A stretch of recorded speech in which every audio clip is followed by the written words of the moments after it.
Shalom, salam damai sejahtera, sukacita buat kita semua, saudara. Apa kabarnya? Harapan saya semua baik-baik aja, senang kita bisa ketemu kembali. Kita akan bahas firman Tuhan sama-sama lagi ya, saudara. Nah, tapi sebelum kita ke sana, mari saya ajak kita untuk memuji dan menyembah Tuhan. Yuk kita nyatakan kebaikan Tuhan lewat puji-pujian ini. Ya rada pasti kita bayar. Rada pasti kita bayar. Mari kita sapa Tuhan kita ya saudara. Mari kita cari hadirat. Mari kita fokus sama Tuhan aja. Ya rada pasti kita.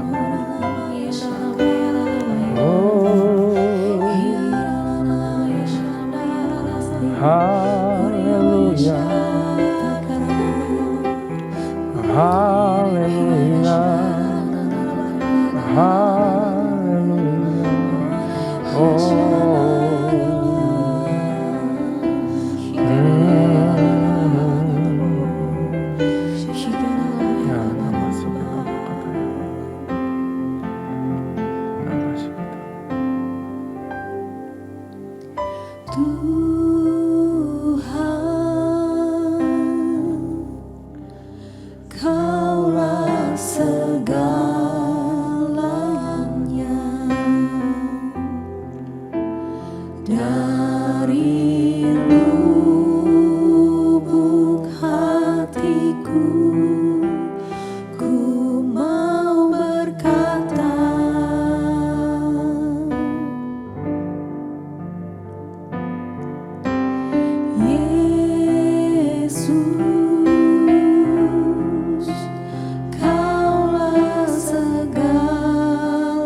Engkaulah kekuatanku, Engkaulah kemuliaanku, Engkaulah segalanya.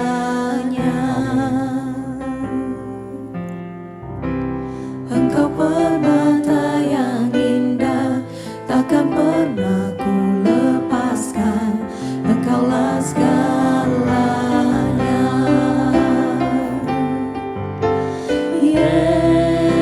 Yesus, domba Allah, mulia namamu.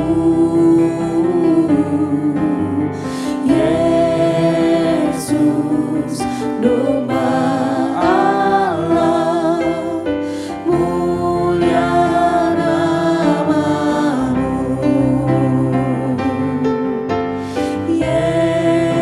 Yesus, domba Allah, mulia namamu. Yesus, domba Allah, mulia namamu.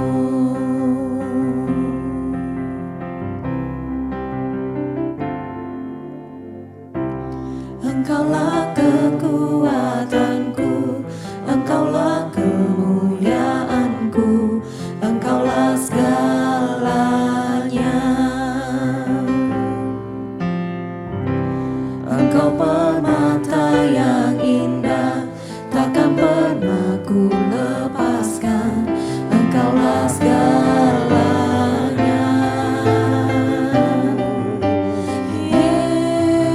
Yesus, domba Allah, mulia namamu. Yesus, domba Allah, mulia namamu. Yesus, domba Allah, mulia namamu.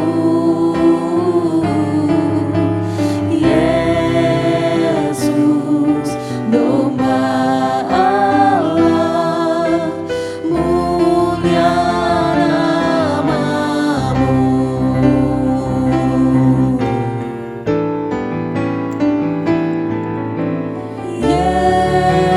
Yesus, domba Allah, mulia namamu.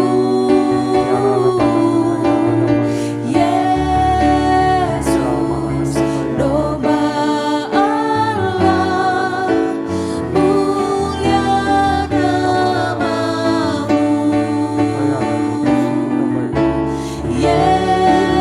Yesus, domba Allah, mulia namamu. Yesus, domba Allah, mulia namamu. Mulia namamu. Mulia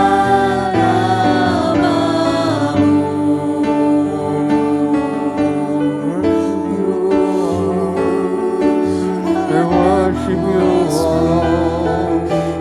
Engkaulah yang dipuji, Engkaulah yang disembah. Permata hidupku Tuhan. Puji, haleluya. And I sing hallelujah.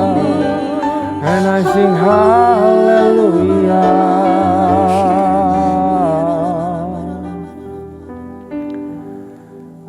Terima kasih Tuhan, sungguh Allah yang perkasa, mulia, berpujian, kemuliaan selama-lamanya Tuhan. Buat Engkau ya Bapa. Bapa berkati kami, Ntar kami belajar lagi firman Tuhan. Berikan kami pencerahan ya Roh Kudus. Urapi lidah bibir hamba-Mu, keluarin sesuatu yang daripada-Mu, yang spontaneous, yang baru ya Tuhan. Sembunyikan hamba-Mu di salib-Mu, di balik salib-Mu Tuhan. Berkati seluruhnya yang mendengar, biar boleh menerima benih yang terbaik daripada-Mu ya Tuhan. Kami serahkan pembelajaran ini pada tangan-Mu. In the name of Jesus. Haleluya. Amin. Mari kita siapkan saudara kembali firman Tuhan, Alkitab saudara dan juga catatan. Mari kita buka 1 Samuel pasal yang ke-26. 1 Samuel pasal yang ke-26.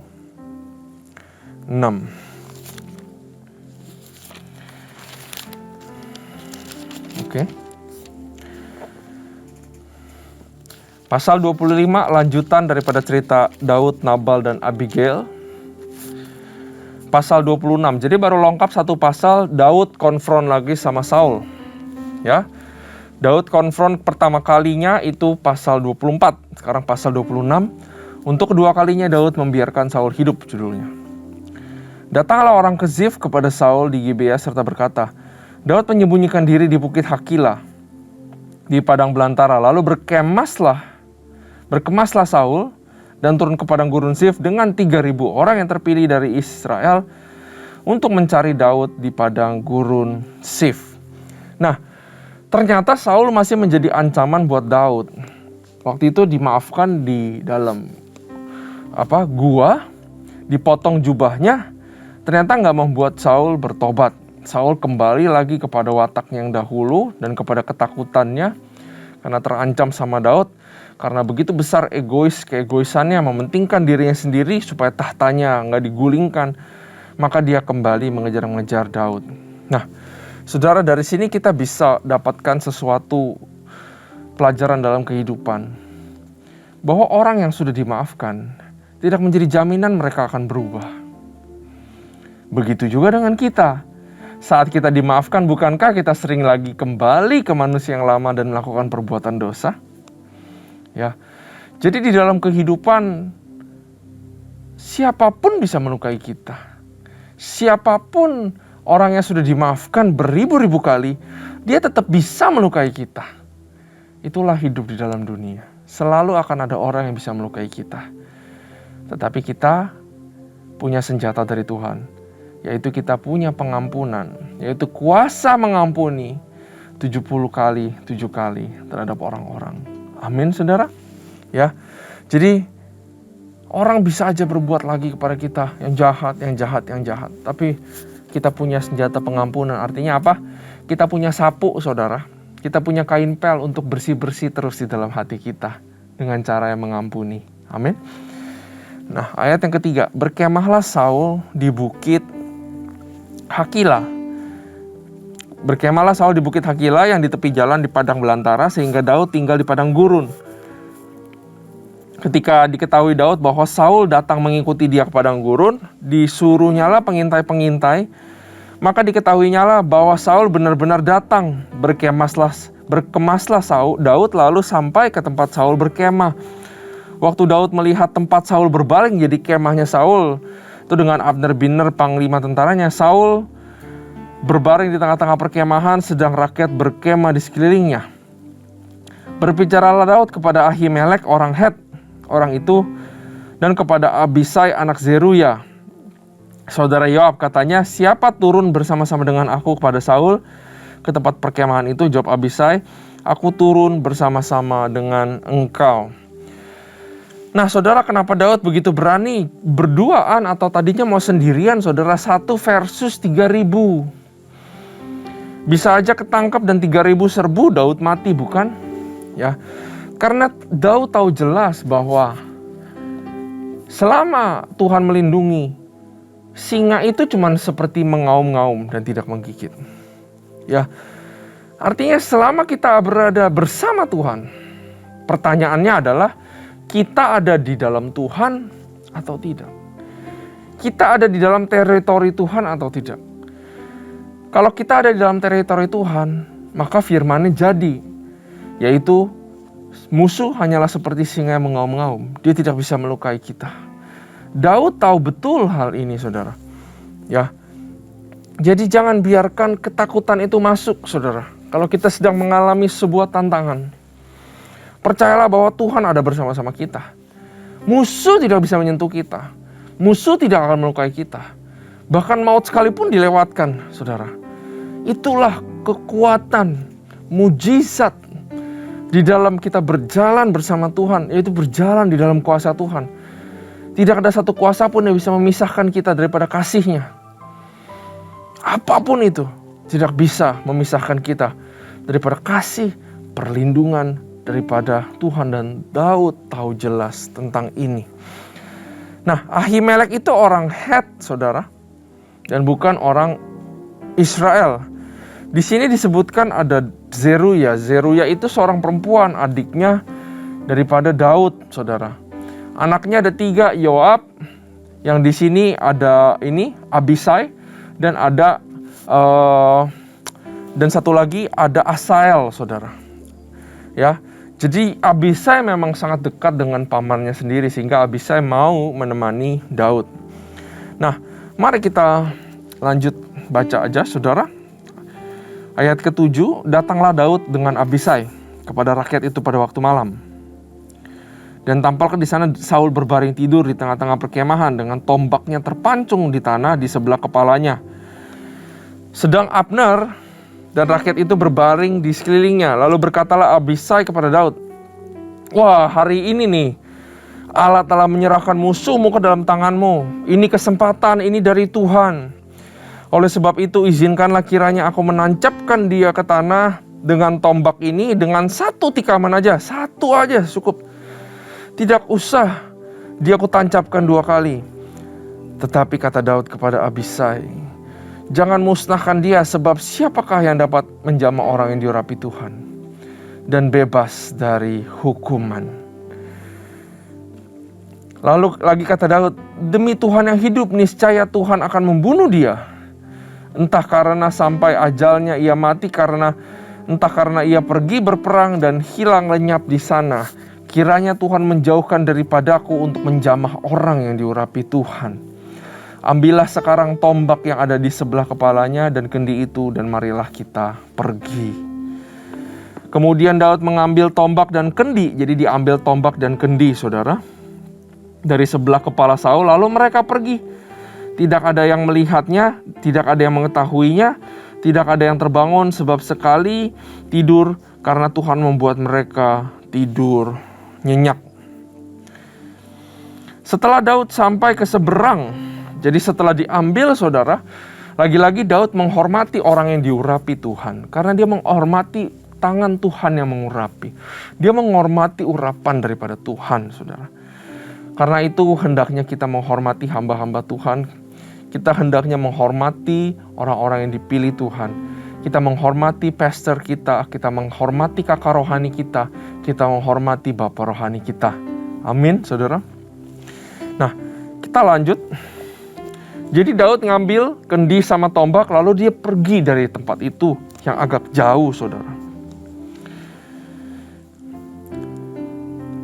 Ayat 14, ya, ayat 13 terakhir dibilang sehingga ada jarak yang besar antara mereka. Garis bawahi dulu, saudara, jarak yang besar antara mereka. Nanti ini ada maknanya. Dan berserulah Daud kepada tentara itu dan kepada Abner bin Ner. Katanya, "Tidakkah engkau menjawab, Abner?" Dia panggil-panggil Abner, saudara. Maka jawab Abner, katanya, "Siapakah engkau ini yang berseru-seru kepada raja?" Kemudian berkatalah Daud kepada Abner, "Apakah engkau ini bukan laki-laki? Siapakah yang seperti engkau di antara orang Israel? Mengapa engkau tidak mengawal tuanmu raja? Sebab ada seorang dari rakyat yang datang untuk memusnahkan raja tuanmu itu. Tidak baik hal yang kau perbuat itu, demi Tuhan yang hidup. Kamu ini harus mati, karena kamu tidak mengawal tuanmu, orang yang diurapi Tuhan itu. Sekarang lihatlah, di mana tombak raja dan kendi yang ada di sebelah kepalanya." Dengan kata lain, Daud bilang begini, "Kamu itu pengawal raja, tapi kamu lalai dalam tugasmu. Aku lebih bisa melindungi tuanku raja daripada kamu." Makanya dia bilang, "Kamu laki-laki apa bukan? Kalau laki-laki, live up to your responsibility dong. Live up to your job dong. Gitu. Ini mengajarkan sesuatu yang sangat luar biasa kepada kita, saudara, bahwa bukan cuma laki-laki aja, tapi semuanya tentunya. Tapi terutama laki-laki. Ya. Apabila kita diberikan responsibility atau job, mari kita lakukan dengan sepenuh hati, dengan excellent. Abner ini harusnya dia terjaga atau dia buat shift-shiftan, saudara. Tapi dia tidak melakukannya dengan benar. Ini mengajarkan kita tentang yang namanya responsibility. Kalau di dalam hal kecil aja kita nggak mau responsibility, saudara, bagaimana kita mau dipercayakan dengan hal-hal besar, betul? Kebanyakan kita maunya instan, cepat, langsung ke bintang. Saya nggak mau yang kecil-kecil, saya mau yang besar. Atau kita ambil yang kecil-kecil, kita lakukan sebentar, kita bilang lagi, kapan promosi aku? Kapan kasih aku ini? Kapan kasih aku itu? Aku udah lakukan ini, aku udah lakukan itu. Perlu konsistensi. Di dalam konsistensi titik-titik itu perlu waktu. Kita menunjukkan responsibility kita. Sehingga saya percaya saat kita responsible dalam segala perkara, bahkan melakukan lebih daripada apa yang diminta, saudara, maka Tuhan pasti akan promosikan kita. Ya. Ayat 17, Saul mengenal suara Daud, lalu ia berkata, suaramukah itu anakku Daud? Jawab Daud, suaraku tuanku raja. Lalu berkatalah ia, mengapa pula tuanku mengejar hambanya ini lagi? Ya, kalau boleh saya tambahkan lagi, apa yang telah ku perbuat memang waktu dari jarak di gua sampai sekarang, emang aku ngapain? Apakah kejahatan yang melekat pada tanganku? Oleh sebab itu kiranya tuanku raja mendengar perkataan hambanya ini. Jika Tuhan yang membujuk engkau melawan aku, maka biarlah ia mencium bau korban persembahan. Tetapi jika itu anak-anak manusia, terkutuklah mereka di hadapan Tuhan, karena mereka sedang mengusir aku, sehingga aku tidak dapat bagian daripada milik Tuhan dengan berkata, pergilah, beribadahlah kepada Allah lain. Jadi Daud juga datang dengan kerendahan hati. Dia gak bilang, hei Saul, kamu gak ingat ya di goa ya? Kamu sudah pikun ya, gak ingat di goa ya? Saya kalau mau bunuh kamu bisa loh. Bahkan sekarang juga bisa, lihat nih pedang sama kendi. Bisa aja Saul seperti itu. Tapi dia pengen tahu kenapa. Pertanyaannya, kenapa kamu berbuat itu kepadaku? Itu pertanyaan yang sangat baik sekali, yang membuat orang yang ditanya itu bisa sadar. Kenapa ya? Bisa pikir dengan baik. Karena itu saudara, kalau kita dalam mengkonfrontasi orang, saudara dikasih posisi yang lebih tinggi untuk mengkonfront seseorang. Tujuannya bukan untuk balas dendam, bukan untuk memenuhi buat semprot dia. Tujuannya bukan meluapkan amarah. Tujuannya bukan supaya dia kayak merasa terhukum dan merasa bersalah. Bahkan di dalam pikiran kita seperti berlutut, saudara. Tapi konfrontasi adalah gunanya untuk menyadarkan orang. Itu baru kasih. Yang bukan kasih itu kalau konfront untuk melepaskan amarah. Tapi this is the art of confrontation. Mulailah dengan pertanyaan-pertanyaan. Buat kita mengerti juga, tapi buat orang lain menjadi sadar. Kalau kita konfrontasi tegur orang sembarangan, saudara, kita melukai pribadinya. Jangan lukai pribadi anak Tuhan. Tapi biarkan, bimbing orang itu berpikir lewat pertanyaan-pertanyaan. Tuntun dia sehingga dia ketemu alasan, akar, kenapa dia melakukan suatu kesalahan. Ya. Ayat 20. Sebab itu janganlah kiranya darahku tertumpah ke tanah jauh dari hadapan Tuhan. Sebab Raja Israel keluar untuk mencabut nyawaku, seperti orang memburu seekor ayam hutan di gunung-gunung. Lalu berkatalah Saul, aku telah berbuat dosa. Pulanglah anakku Daud, sebab aku tidak akan berbuat jahat lagi kepadamu, karena nyawaku pada hari ini berharga di matamu. Sesungguhnya lah perbuatanku itu bodoh dan aku sesat sama sekali. Tetapi Daud menjawab, inilah tombak itu ya Tuanku Raja. Baiklah salah seorang dari orang-orangmu menyeberang untuk mengambilnya. Tuhan akan membalas kebenaran dan kesetiaan setiap orang. Sebab Tuhan menyerahkan engkau pada hari ini ke dalam tanganku, tetapi aku tidak mau menjamah orang yang diurapi Tuhan. Dan sesungguhnya seperti nyawamu pada hari ini berharga di mataku, demikianlah hendaknya nyawaku juga berharga di mata Tuhan. Dan hendaknya Ia melepaskan aku dari segala kesusahan. Luar biasa. Aku mengampunimu, hendaknya kamu mengampuni aku. Bukan, aku mengampunimu, hendaknya Tuhan mengampuni aku. Itu yang betul. Aku mengampunimu, aku melepaskan engkau. Hendaknya Tuhan melepaskan aku. Karena dengan aku mengampunimu, dengan aku melepaskanmu, aku melepaskan forgiveness, maka sebenarnya aku memiutangi Tuhan. Hebat banget Daud. Ayat 25, lalu berkatalah Saul kepada Daud, diberkatinya kiranya engkau anakku Daud, apa jua pun yang kau perbuat, pastilah engkau sanggup melakukannya. Lalu pergilah Daud meneruskan perjalanannya dan pulanglah Saul ke tempatnya. Nah saudara, di waktu ini, di masa ini, tahukah saudara bahwa Daud justru melakukan atau menulis psalm, atau dia bernyanyi, atau dia bermazmur justru. Justru dia masuk dalam hadirat Tuhan. Ada di Mazmur 54. Saya bacakan buat saudara. Untuk pemimpin biduan dengan permainan kecapi, nyanyian pengajaran Daud. Ketika orang Zifi datang mengatakan kepada Saul, Daud bersembunyi kepada kami. Ya Allah, selamatkanlah aku karena namamu. Berilah keadilan kepadamu karena keperkasaanmu. Ya Allah, dengarkan doaku, berilah telinga kepada ucapan mulutku. Instead dia amarah dan dia kecewa, kok saya dikejar-kejar lagi, dia malah masuk dan memuji Tuhan, saudara.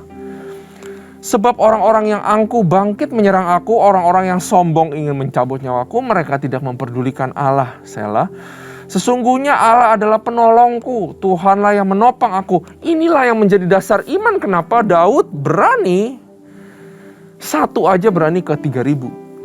Biarlah kejahatan itu berbalik kepada seterus-terusku, binasakanlah mereka karena kesetiaanmu. Dengan rela hati aku akan mempersembahkan korban kepadamu, bersyukur sebab namamu yang baik ya Tuhan. Sebab Ia melepaskan aku dari segala kesesakan dan mataku memandangi musuhku.